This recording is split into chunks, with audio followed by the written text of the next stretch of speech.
ही काही योजना केली चांगलीच केली, पण आता ही पण एक योजना करा की महिलांची वेळ फक्त 6च्याच वेळेपर्यंत पाहिजे. कुठं पण जॉब करो त्यांची वेळ फक्त 6ची पाहिजे आणि रविवार त्यांना सुट्टी पाहिजे. हाय, गुड मॉर्निंग. कशा आहे सर्वजण? मज्जेत. मी पण मज्जेत. म्हणजे मी आज काय बोलू, मी खूप खुशीत आहे, खूप आनंदात आहे.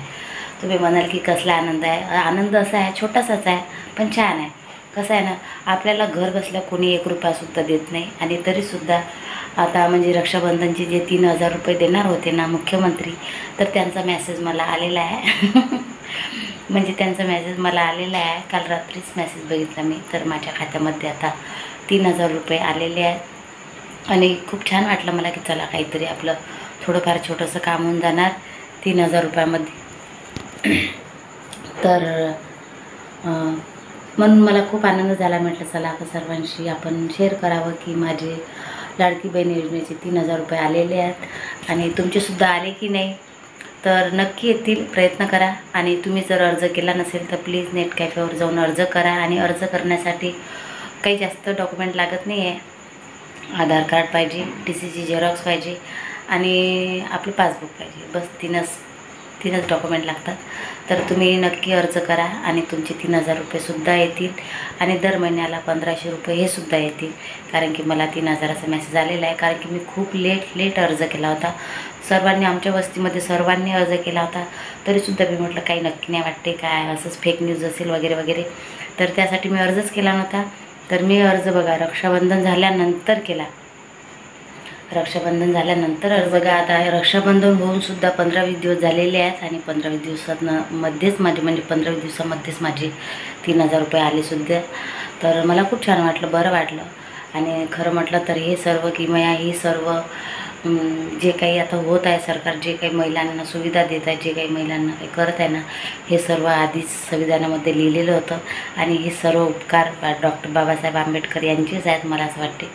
कारण की त्यांनी जे सुविधा लिहून ठेवल्या होत्या संविधानामध्ये, ते आत्ता उजेडात येत आहेत आणि मला बरं वाटलं की चला महिलांसाठी काहीतरी होत आहे म्हणून. म्हणजे काहीतरी म्हणजे काय छोटे मोठे आपल्या तर देतच आहेत, खूप छान होत आहे. पण तरीसुद्धा मला वाटते सुरक्षित राहण्यासाठी महिलांची वेळसुद्धा जिथं पण जॉब करत आहेत महिला जे काही म्हणजे महिला वर्ग आहे 18 वर्षाच्या वरती, तर त्यांना मला वाटते ड्युटी फक्त 5:30 किंवा 6पर्यंतच द्यावी, जास्त वेळ द्यावी नाही.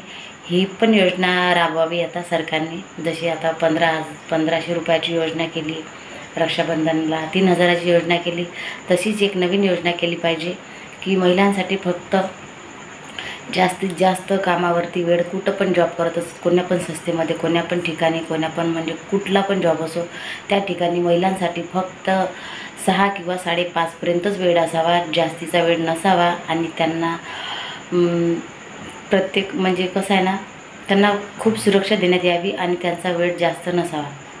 काय जर त्यांचा वेळ 6च्या नंतर बोलल्या जात असेल, केल्या जात असेल कोण्या पण जॉब ठिकाणी, कोण्या पण संस्थेमध्ये, तर त्या संस्थेला विचारण्यात यावं की या महिलेची वेळ 6च्या नंतर का बरं केलेली आहे. कारण की प्रत्येक महिलेची वेळ 6चीच करायला पाहिजे जॉबच्या ठिकाणी, म्हणजे ते महिला सुरक्षित राहणार. जसं तुम्ही ही योजना केली 1,500 रुपयाची, कारण की प्रत्येक लेडीजच्या मोबाईलमध्ये रिचार्ज नसतो, प्रत्येक लेडीजच्या मोबाईलमध्ये चार्जिंग नसते, वेळेवर काही ना काही म्हणजे नसतं वेळेवर जवळ. आणि कधी कधी वेळेवर पैसेसुद्धा नसतात की चला बाबा आपण ॲटो रिक्षा करू, पटकन घरी जाऊ, हे पण सुविधा नसते. कधी कधी पायी जावं लागते, खूप दूर पायी जावं लागते. खूप लेडीजला असं आहे की त्यांना जॉबवरतून पायी खूप दूर घरी जावं लागते. त्यासाठी 6ची वेळ जर केली ना तर हे सर्व प्रॉब्लेम येतील नाही. कारण की रिचार्ज महाग झालेला आहे, वेळेवर फोन करू शकत नाही, वेळेवर म्हणजे सर्व सुविधा भेटत नाही सर्वांना. प्रत्येक स्त्रीला सर्व सुविधा नाही मिळत या जगामध्ये. आणि सर्वात महत्त्वाची गोष्ट म्हणजे जवळ मोबाईलसुद्धा नाही आहे. दुनिया खूप दूर गेली माहिती आहे, सर्व बदललेलं आहे काळ. पण तरीसुद्धा खेड्यामध्ये काही गावामध्ये अशी परिस्थिती आहे की प्रत्येक लेडीजच्या जवळ मोबाईलसुद्धा नाही, तो पण छोटा मोबाईल, तो पण नाही आहे. त्यांच्या घरची परिस्थिती खूप हालाकीची आहे आणि त्यांच्या घरातले म्हणजे कसंच त्यांना व्यक्तीसुद्धा खूप अवघड आहेत की त्यांना असं वाटतं की नको, हिच्याजवळ मोबाईल नको. तर म्हणून हे सर्व सुविधा, हे सर्व प्रॉब्लेम बघून सरकारने एकच नियम करावा की महिलांची वेळ फक्त 6ची ठेवावी आणि रविवार सुट्टी ठेवावी. तुम्हाला काय वाटते?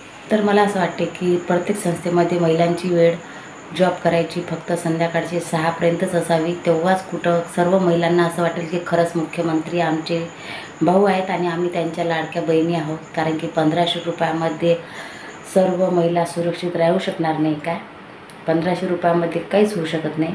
आम्ही असं म्हणत नाही की तुम्ही कमी दिले पैसे सरकारने का काही. चांगली गोष्ट आहे, चांगलं केलं. ही काही योजना केली, चांगलीच केली. पण आता ही पण एक योजना करा की महिलांची वेळ फक्त 6च्याच वेळेपर्यंत पाहिजे. कुठं पण जॉब करो त्यांची वेळ फक्त 6ची पाहिजे आणि रविवार त्यांना सुट्टी पाहिजे.